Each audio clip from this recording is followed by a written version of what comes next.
الحمد لله رب العالمين والصلاة والسلام على سيد الأنبياء والمرسلين وعلى آله وأصحابه أجمعين. أما بعد، أعوذ بالله من الشيطان الرجيم. بسم الله الرحمن الرحيم. إن الذين يؤذون الله ورسوله لعنهم الله في الدنيا والآخرة وأعد لهم عذابا مهينا. وقال النبي صلى الله عليه وسلم: من تشبه بقوم فهو منهم. وقال النبي صلى الله عليه وسلم: كل أمتي معافي إلا المجاهرين، أو كما قال عليه الصلاة والسلام. جسم فانی کو سجانے کی ضرورت کیا ہے؟ جسم فانی کو سجانے کی ضرورت کیا ہے؟ حسن دنیا کو دکھانے کی ضرورت کیا ہے؟ جسم فانی کو سجانے کی ضرورت کیا ہے؟ حسن دنیا کو دکھانے کی ضرورت کیا ہے؟ ایسے اعمال کرو روح سے خوشبو آئے، عطر کپڑوں پہ لگانے کی ضرورت کیا ہے؟ میرے محترم بزرگوں اور دوستوں، اللہ تبارک و تعالیٰ نے بے شمار مخلوقات کو پیدا فرمایا، لیکن اللہ تبارک و تعالیٰ نے ہر مخلوق کے درمیان امتیاز رکھا ہے،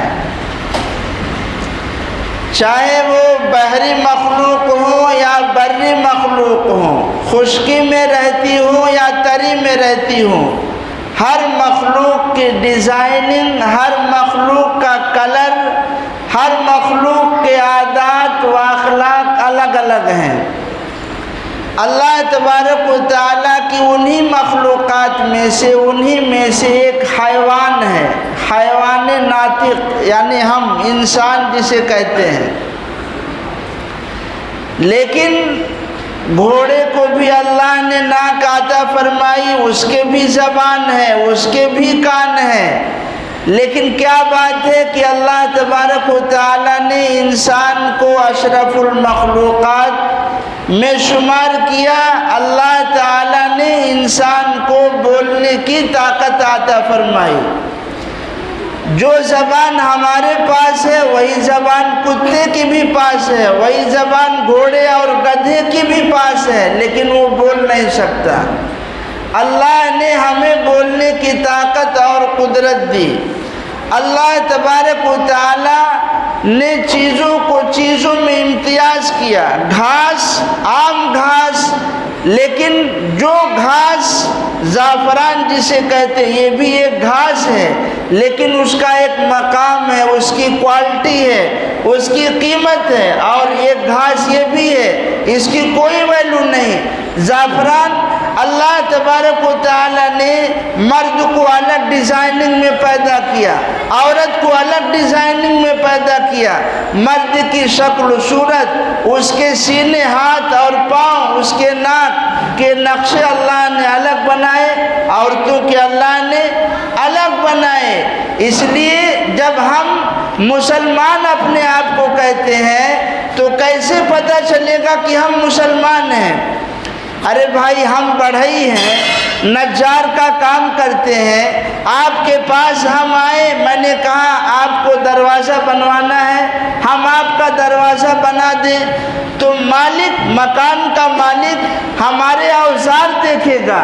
بڑھئی کے جو اوزار ہوتے ہیں وہ اوزار میرے پاس ہے یا نہیں؟ اگر اوزار ہے تو ہی وہ مانے گا کہ ہاں یہ بڑھئی ہے. لیکن اگر اوزار نہ ہو تو کیسے مانے گا کہ یہ بڑھئی؟ اس کو کچھ آتا ہے کہ نہیں آتا ہے؟ گاڑی چلانے کے لیے لائسنس کی ضرورت ہے، لائسنس ہوگا تو ہی ITO یہ آپ کو کراس کرنے دیں گے، ورنہ اگر لائسنس نہیں ہے تو چالان کر دیں گے۔ تو مرد کی تخلیق الگ ہے، عورت کی تخلیق الگ ہے۔ مردوں کو منع کیا گیا کہ عورتوں جیسی شکل و صورت اختیار نہ کرو، اور عورتوں کو منع کیا گیا کہ تم مرد نہ بنو۔ مرد کی جو چال ہے، مرد کے جو بال ہیں اور مرد کی جو عادات ہیں وہ عورت اپنے اندر نہ لائے۔ مرد الگ اس کی راہ ہے، عورت الگ اس کی راہ ہے۔ مرد اگر عورت بنے گا یا عورت اگر مرد بنے گی تو پھر حدیث میں اللہ تعالیٰ کی اور اللہ کے رسول صلی اللہ علیہ وسلم کی ایسے لوگوں پر لعنت ہے جو وہ مرد جو عورتوں کی شکل و صورت اختیار کرتے ہیں اور وہ عورتیں جو مردوں کی شکل و صورت اختیار کرتے ہیں۔ اس لیے حدیث میں جناب رسول اللہ صلی اللہ علیہ وسلم نے ارشاد فرمایا من تشبہ بقوم فہو منہم، کہ تم میں سے کوئی بھی مسلمان اگر کسی غیر کی نقالی کرے گا، چاہے وہ یہودی ہو، نصرانی ہو، ہنود ہو، اگر ان کے طریقوں کو اپنائے گا اور ان پر چلے گا تو آقا صلی اللہ علیہ وسلم نے ارشاد فرمایا کہ اس کا شمار بھی انہی میں سے ہوگا۔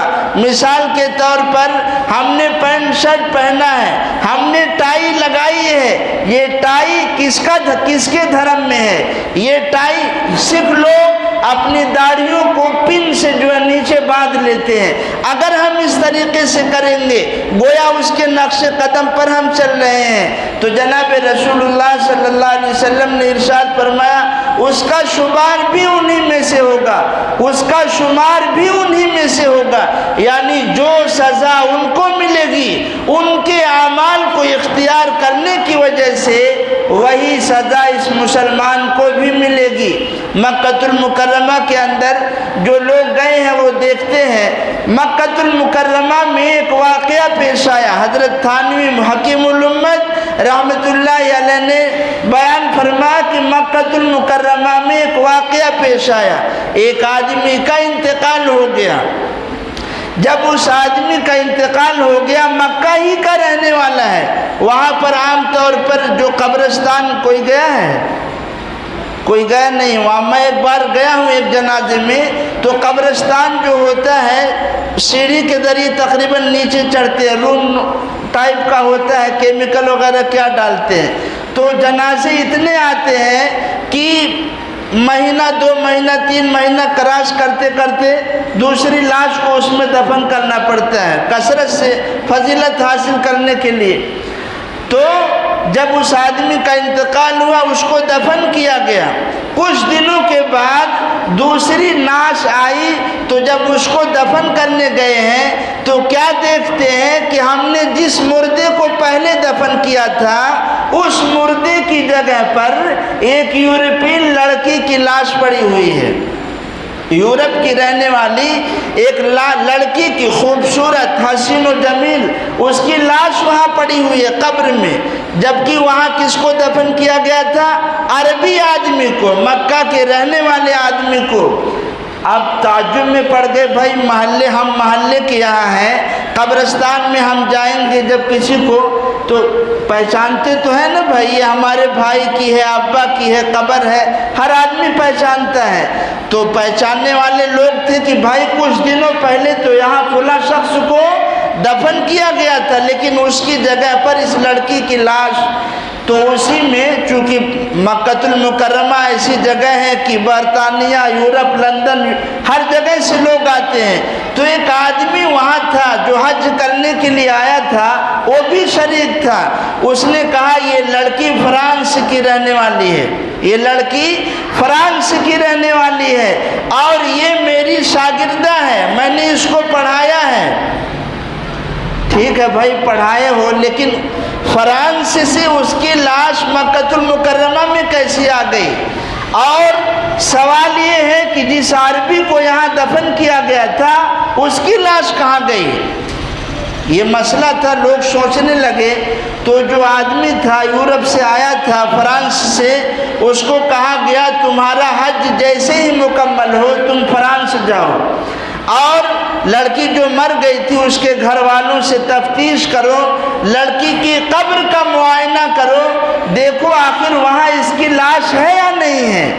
جب یہ فرانسیسی پہنچا ہے وہاں پر تو کیا دیکھتا ہے کہ اس کی قبر میں اس عربی کی لاش ہے جس کو مکہ المکرمہ میں دفن کیا گیا تھا، اور فرانس کی لڑکی جس کو فرانس میں دفن کیا گیا تھا اس کی لاش کو اللہ نے مکہ المکرمہ منتقل کر دیا۔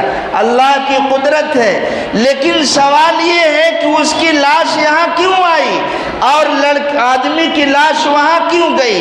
جب پتہ لگایا گیا اس شخص کے خاندان سے تو معلوم ہی ہوا مذہب اسلام میں غسل کے فرائض کتنے ہیں؟ 3۔ اگر آدمی کو احتلام ہو جائے یا آدمی اپنی بیوی سے صحبت کر لے، ناپاک ہو جائے، تو آدمی جب تک ان 3 فرائض کو ادا نہیں کرے گا آدمی پاک نہیں ہو سکتا۔ لیکن یہ جو عربی آدمی تھا جب اس پر غسل فرض ہوتا تھا تو یہ کہتا تھا نصارہ کے یہاں، عیسائیوں کے یہاں کتنی آسانی ہے کہ ان کے یہاں غسل فرض نہیں ہے، جبکہ مذہب اسلام میں غسل فرض ہے۔ اس کے سوچنے کی وجہ سے اور مذہب نصارہ عیسائیوں کے مذہب کے اس عمل کو پسند کرنے کی وجہ سے اللہ تبارک و تعالیٰ نے اس کو یہ سزا دی کہ اس دھرتی سے اس کی لاش کو اٹھا کر فرانس منتقل کر دیا۔ اور جو فرانسیسی لڑکی تھی اللہ تبارک و تعالیٰ وہ دین کا علم حاصل کر رہی تھی، لٹریچر وغیرہ پڑھتی تھی، مذہب اسلام سے اس کو محبت ہو گئی تھی، اسلام قبول کر لی تھی چوری چپ کے، اللہ تبارک و تعالیٰ نے وہاں سے اس کو یہاں منتقل کر دیا محبت کی وجہ سے۔ اس لیے جناب رسول اللہ صلی اللہ علیہ وسلم کی تعلیمات پر اور آپ کے طریقے پر عمل کرنا مسلمانوں کو بہت ضروری ہے۔ میں بیان کر رہا ہوں حدیث میں جو فرمایا گیا، ایک وقت آئے گا آدمی صبح کو مومن ہوگا لیکن شام ہوتے ہوتے کافر ہو جائے گا، شام کو مومن ہوگا صبح ہوتے ہوتے کافر ہو جائے گا۔ ہم اپنی بول کا جائزہ لیں، ہم جو بولتے ہیں کہ کیا ہمارے بول کی وجہ سے ہم اسلام سے نکل گئے ہیں یا نہیں؟ ہم داڑھیاں نہیں رکھتے، ہم بال کو غیر شرعی بال رکھتے ہیں، جبکہ جناب رسول اللہ صلی اللہ علیہ وسلم کی تعلیمات سے ہمیں پتہ چلتا ہے کہ ایک ایک چیز جناب رسول اللہ صلی اللہ علیہ وسلم نے ہمارے سامنے بیان کر دی ہے۔ آج سائنس سرچ کر رہا ہے، پتہ لگا رہا ہے بال رکھنے کے کیا فائدے ہیں، داڑھی رکھنے کے کیا فائدے ہیں۔ حکیموں کے سردار سلطان الانبیاء جناب محمد رسول اللہ صلی اللہ علیہ وسلم نے وہ سب کچھ پہلے بیان کر دیا، لیکن ہم اپنی زندگی کا جائزہ لیں، ہمارے سر سے پیر تک ہمارے جسم پر آپ صلی اللہ علیہ وسلم کا طریقہ ہے یا نہیں ہے؟ یہ ہمارا بال ہے، ہم نے رکھا ہے۔ آج فیشن کے اس دور میں بیوٹی پارلر اور ہیئر کی دکانوں پر آپ دیکھیں گے نوجوان مسلمان لڑکے قسم قسم کے بال کٹواتے ہیں، انہیں جناب رسول اللہ صلی اللہ علیہ وسلم کی تعلیمات کا علم نہیں، بال کو ہلکے میں لیتے ہیں، داڑھی کو ہلکے میں لیتے ہیں۔ یہ قوم وہ ہے جو اس میں افراد کر رہی ہے، ایک قوم وہ ہے جو اس میں تفرید کر رہی ہے، کوئی گھٹا رہا ہے کوئی بڑھا رہا ہے، لیکن اس میں جناب رسول اللہ صلی اللہ علیہ وسلم کا عمل کیا ہے؟ ہمیں بال رکھنے ہیں تو کیسے رکھنے چاہیے؟ بخاری شریف جلد نمبر 2 صفحہ نمبر 875 ادھر رکھی ہوئی ہے۔ اب آئندہ جو باتیں میں بولوں گا بخاری شریف سے ہی میں بول رہا ہوں۔ بخاری شریف کے اندر جناب رسول اللہ صلی اللہ علیہ وسلم نے منع کیا ہے کیا کہ آدمی بال کے کچھ حصے کٹوائے اور کچھ حصوں کو بڑھائے. مثلا قینچی سے آپ نے بال آگے کٹوا لیا، پیچھے چھوٹا کر دیا، یا آگے بڑا ہے سائیڈ میں چھوٹا ہے. بخاری شریف کے اندر حدیث ہے، صحیح حدیث میں جناب رسول اللہ صلی اللہ علیہ وسلم نے اس طریقے سے بال بنوانے کو منع کیا ہے. یہ حرام ہے کہ آدمی سر کے کچھ حصوں کو چھوٹا کرے اور کچھ حصوں کو بڑا کرے. جناب رسول اللہ صلی اللہ علیہ وسلم کی پوری زندگی میں آپ نے حج اور عمرے کے علاوہ آپ نے پوری زندگی میں بال رکھا ہے. کیا رکھا ہے؟ بال رکھا ہے. اگر آپ کو اس لیے بال رکھنا اولا اور مستحب ہے، لیکن بال رکھنا ہے تو کیسے رکھنا ہے؟ روایتیں جو احادیث میں ہے جناب رسول اللہ صلی اللہ علیہ وسلم کے 3 قسم کے بال تھے. آسان انداز میں سمجھا رہا ہوں. جناب رسول اللہ صلی اللہ علیہ وسلم یہ کان کی جو لو ہے جہاں تک میرا کٹا ہوا ہے اتنا جو آپ صلی اللہ علیہ وسلم کٹوا لیتے تھے. دوسرا طریقہ یہ ہے، یہ کاندھے اور کان کی لو کے درمیان تک جناب رسول اللہ صلی اللہ علیہ وسلم پٹا رکھتے تھے، بڑے بڑے بال رکھتے تھے. تیسرا طریقہ یہ ہے کہ اگر آدمی بال رکھے تو کاندھے تک، یہ آخری ہے.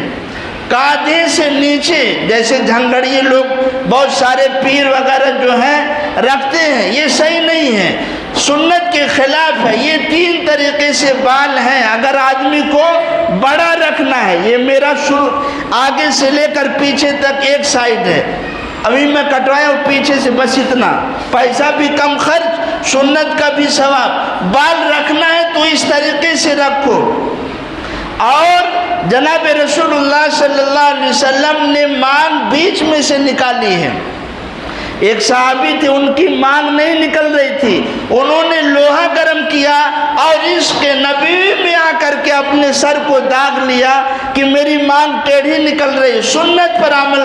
ہم مسلمان ہیں، اگر ہمارا بال سری نہ ہو، لیکن یاد رہے یہ حکم ان لوگوں کے لیے ہے جو بالغ ہیں، یہ حکم ان لوگوں کے لیے ہے جو بالغ ہیں.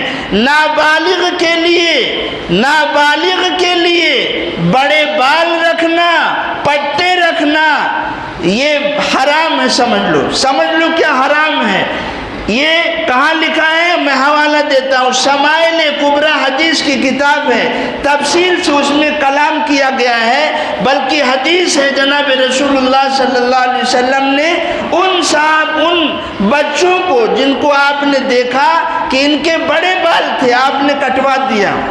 اس لیے نابالغ بچوں کو پٹے نہیں رکھنا ہے.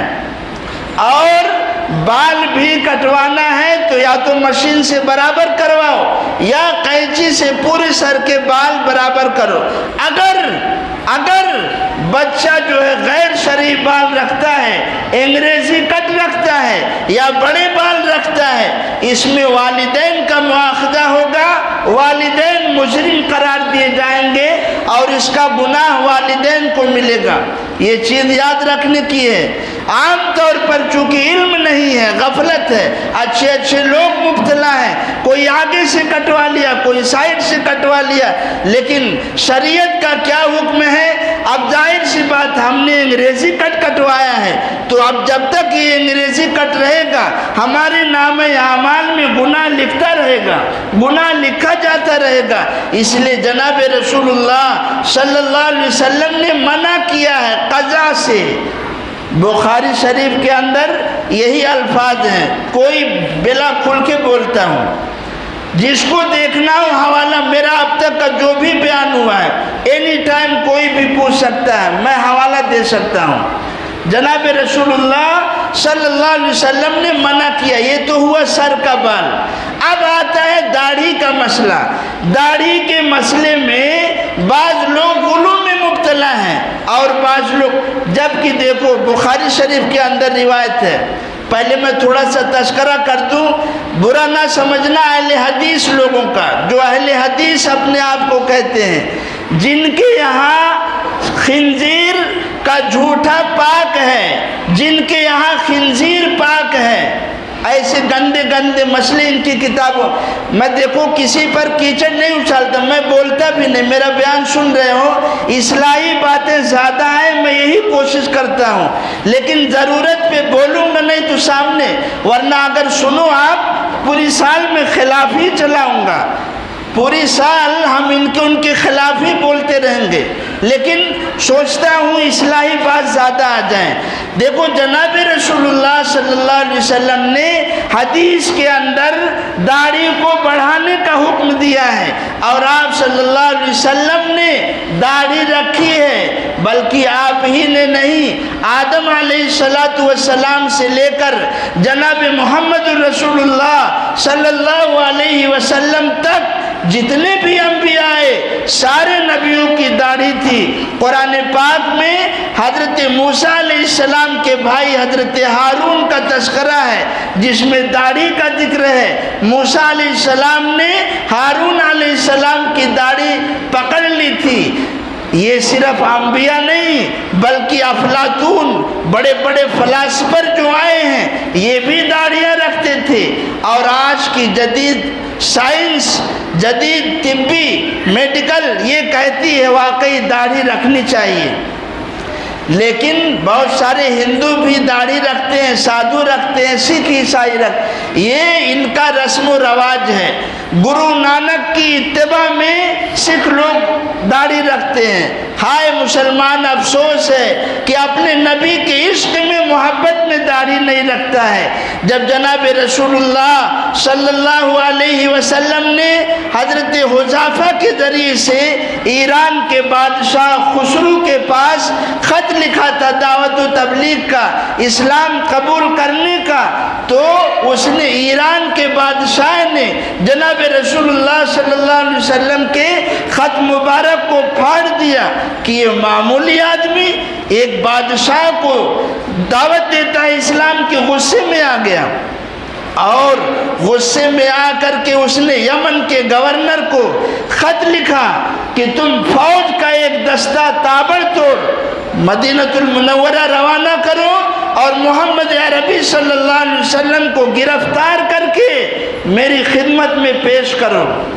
فوج کا ایک دستہ آتا ہے جس میں افسر بھی ہوتے ہیں، جب وہ پہنچتا ہے جناب رسول اللہ صلی اللہ علیہ وسلم کی خدمت میں، تھر تھر کانپنے لگتے ہیں یہ لوگ۔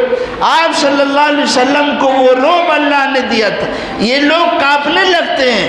اچانک آپ نظر اٹھا کر دیکھتے ہیں تو ان کی داڑھیاں مڑی ہوئی تھی اور مونچھیں بڑھی ہوئی تھی۔ تو جناب رسول اللہ صلی اللہ علیہ وسلم نے کوئی اور نہیں کلام کیا، پہلا سوال یہ کیا، بتاؤ تمہاری داڑھی کیوں مڑی ہے، تمہاری داڑھی کیوں مڑی ہے اور مونچھ کیوں بڑی ہے؟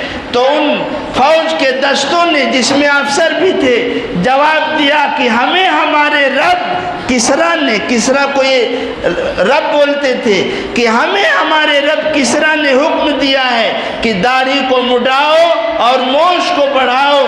تو جناب رسول اللہ صلی اللہ علیہ وسلم نے ارشاد فرمایا مجھے میرے رب نے حکم دیا ہے کہ داڑھی کو بڑھاؤ اور مونچھ کو کترو۔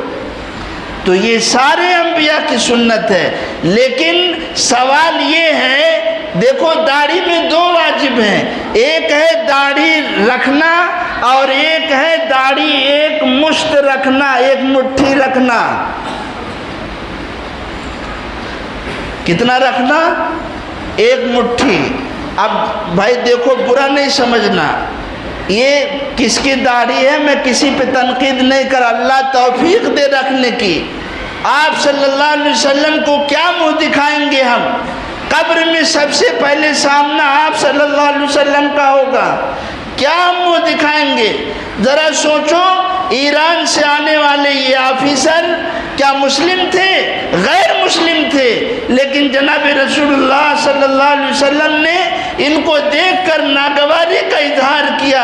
اب بتائیے جو لوگ اپنی داڑھیوں پر استرا پھیر کر جناب رسول اللہ صلی اللہ علیہ وسلم کو تکلیف پہنچاتے ہیں، جس کو قرآن میں کہا ان الذین یؤذون اللہ ورسولہ لعنہم اللہ فی الدنیا والآخرہ، جو اللہ کو اور اللہ کے رسول صلی اللہ علیہ وسلم کو تکلیف پہنچاتے ہیں، ایسے لوگوں پر اللہ کی لعنت ہو۔ یہ داڑھی بڑی فضیلت کی چیز ہے اور بہت فائدے ہیں، زلف رکھنے کے بھی فائدے ہیں، لیکن میں نے بتایا بالغ لوگ، کون لوگ؟ نابالغ نہیں، پٹے نابالغ کو اجازت نہیں، بالغ لوگ داڑھی رکھیے۔ اب یہاں مسئلہ میں نے بتایا داڑھی میں کیا واجب ہے؟ دو، ایک ہے داڑھی رکھنا اور ایک ہے داڑھی ایک مٹھی رکھنا۔ اب یہ مٹھی یہ تھوڑی سے نیچے سے پکڑنا ہے، تھوڑی کو نہیں اس میں شامل کرنا ہے، تھوڑی کے نیچے پکڑ کے ایک مٹھی ہوگی، اس سے جو زیادہ ہو کاٹ دیا جائے۔ جناب سیدھا میں کنفرم کرتا ہوں، اس لیے کہ ایک طبقہ وہ ہے جسے اہل حدیث کہتے ہیں، یہ کہتا ہے داڑھی کو اپنے حال پر چھوڑ دو، مت کاٹو، چاہے وہ ناف تک جائے چاہے پیر تک جائے۔ اس لیے آپ دیکھے ہوں گے بڑی بڑی داڑھیاں رہتی ہیں اور اس کی حفاظت بھی نہیں ہوتی، لیکن حدیث سے کیا ثابت ہوتا ہے؟ جناب رسول اللہ صلی اللہ علیہ وسلم کا جو ارشاد ہے داڑھی بڑھاؤ، کتنا بڑھاؤ؟ سمجھو تھوڑا، کتنا بڑھاؤ یہ حدیث میں نہیں ہے۔ کتنا بڑھاؤ یہ آپ نے حدیث میں کہا نہیں ہے کہ اتنا بڑھاؤ، لیکن آپ کا عمل ہے۔ ایک ہوتا ہے کہنا اور ایک ہوتا ہے عمل، تو آپ نے کہا نہیں ہے لیکن عمل کیا ہے آپ کا، اور حضرات صحابہ کا کیا عمل ہے وہ دیکھنا ہے۔ اچھا بخاری شریف کے اندر حضرت عبداللہ ابن عمر سے جو روایت ہے کہ داڑھی کو بڑھاؤ موش کو کترواؤ، اہل حدیث کہتے ہیں کہ دیکھو بخاری شریف کی روایت ہے داڑھی کو بڑھاؤ موش کو کترواؤ۔ بات ذرا سمجھو پوائنٹ کی ہے، داڑھی کو بڑھاؤ موش کو کترواؤ۔ حضرت عبداللہ ابن عمر کی یہ جو روایت ہے اس میں نہیں ہے کہ ایک مٹھی کے بعد کاٹ لو، ہے بخاری میں نہیں ہے، پھر ہم کہاں سے کہتے ہیں؟ امام بخاری نے باب جو باندھا ہے اس سے وہ جو روایت نقل کی ہے اس میں یہ ہے داڑھی بڑھاؤ، ایک مٹھی کے بعد کاٹ دو یہ نہیں ہے، پھر ہم کہاں سے کہتے ہیں؟ بخاری شریف کے اندر جو روایت ہے اس کو روایت کس نے کیا؟ عبداللہ ابن عمر رضی اللہ عنہ نے۔ کس نے؟ ان کا عمل کیا ہے وہ دیکھنا ہے۔ حضرت عبداللہ ابن عمر رضی اللہ عنہ نے روایت کیا ہے داڑھی کو بڑھاؤ موش کو کترو، یہ تو ڈائریکٹ ہے مطلق، کہاں تک یہ کچھ نہیں ہے، ان کا عمل کیا ہے یہ دیکھنا ہے۔ اب حضرت عبداللہ ابن عمر رضی اللہ عنہ کی ہی روایت بخاری میں ہے کہ حج اور عمرے کے موقع پر حضرت عبداللہ ابن عمر رضی اللہ عنہ اپنے داڑھی کو مٹھی سے پکڑتے اور جو زیادہ ہوتا مٹھی سے اس کو کاٹ دیا کرتے تھے۔ بات سمجھے؟ تو جب ان کا عمل خود ان کی روایت کے خلاف ہے تو اس روایت سے دلیل پکڑنا ہی صحیح نہیں ہے۔ دوسری بات سمجھ گئے بات کہ نہیں؟ دوسری بات ترمذی شریف کے اندر، اور یہ چیز جو میں بتا رہا ہوں یہ بخاری میں بھی لکھی ہے، صفحہ نمبر 875 سے آپ پڑھیں گے سب ملے گا، اس میں 2-3 صفحے کے اندر بال اور داڑھی سارا تذکرہ ہے۔ یہ اس لیے میں بخاری کا نام لے رہا ہوں، لوگ سمجھتے ہیں پھینک رہے ہوں گے ادھر ادھر سے، پھینکتا نہیں ہوں بھائی، کہو تو پڑھ کے سنا دو، پھینکتا نہیں ہوں، کوئی بھی بات میں اب تک پھینکا نہیں ہوں اور چھوڑا بھی نہیں ہوں، سب حوالہ میرے پاس ہے، شروع سال سے اب تک اینی ٹائم کوئی بھی پوچھ سکتا ہے۔ ترمذی شریف کے اندر جو روایت ہے آپ صلی اللہ علیہ وسلم کا عمل کیا ہے کہ آپ صلی اللہ علیہ وسلم اپنی داڑھی مبارک کے طول سے بھی کاٹ دیتے تھے اور عرض سے بھی کاٹ دیتے، یہ ہوتی ہے داڑھی کی لمبائی اور ادھر ہے چوڑائی، تو آپ صلی اللہ علیہ وسلم ادھر سے بھی پکڑتے، ایک مٹھی سے جو زیادہ ہوتی اس کو کاٹ دیتے تھے، ادھر سے بھی ایک مٹھی سے زیادہ جو ہوتی اس کو کاٹ دیتے تھے، اور لمبائی میں ایک مٹھی سے جو زیادہ ہوتی اس کو کاٹ دیتے تھے۔ اور صرف عبداللہ ابن عمر نہیں بلکہ حضرت عمر رضی اللہ عنہ نے ایک شخص کو دیکھا جس کی داڑھی بڑی لمبی تھی، کٹوا نہیں رہا تھا، وہ بھی اہل حدیث رہا ہوگا، وہ کٹوا نہیں رہا تھا، تو حضرت عمر رضی اللہ عنہ نے اس کو پکڑ کر کے ایک مٹھی سے زیادہ جو تھی اس کو کٹوا دیا۔ یہ حضرت عمر رضی اللہ عنہ کا، حضرت ابو ہریرہ کا، حضرت حسن بصری کا، حضرت علی کا، سارے صحابہ کا یہ عمل ہے کہ ایک مٹھی سے داڑھی جو زیادہ ہوتی اس کو کاٹ دیا کرتے تھے۔ اس لیے داڑھی اور سر کے جو ہمارے بال ہیں اس میں زیر ناف کا مسئلہ، باتیں بہت ساری وقت ہو گیا، زیر ناف کا مسئلہ آتا ہے۔ ناک کے بال آدمی قینچیوں سے کاٹ لے، ناک کے بال آدمی قینچیوں، بعض لوگ یہ بھویں جو ہوتی ہیں اس میں بہت سارے بڑے بال ہو جاتے ہیں تو گنجائش ہے، جو بڑے بال اچھا نہیں لگ رہا چہرہ تو کاٹ سکتے ہیں۔ زیر ناف کا بال جو ہے، ناف کے نیچے کا، اس کو 20 دن کے اندر ضرور بنا لینا چاہیے، ہر ہفتہ بنا، بڑا فائدہ ہے اس کے اندر، میڈیکل اور طبی سائنس کے حساب سے بڑا فائدہ۔ اگر ہر ہفتہ نامردی کی جو اس کو شکایت ہے کثرت سے زیر ناف بنائے انشاءاللہ ٹھیک ہو جائے گا، سنت کی نیت سے ہے۔ یہ زیر ناف کے بال کی آخری مدت 40 دن ہے، اگر ایک دن بھی زیادہ ہو گیا تو اس کی نماز بھی مکروہ ہوگی اور اس کا یہ عمل مکروہ تحریمی یعنی گناہ کبیرہ میں شمار، بڑا گناہ ہے۔ اس لیے 40 دن سے پہلے اپنے زیر ناف بالوں کی صفائی کر لینی چاہیے۔ جناب رسول اللہ صلی اللہ علیہ وسلم بغل کے بال بھی صاف کیا کرتے تھے۔ بغل کے بال اگر اکھاڑو تکلیف نہ ہو تو اکھاڑو، نہیں تو ویسے صاف کر لو بلیڈ سے۔ اب اس میں اور بہت ساری باتیں ہیں، بہرحال جو باتیں آپ کے سامنے آئی ہیں ذرا سوچیں کہ آقا صلی اللہ علیہ وسلم کی سنت پر ہم اگر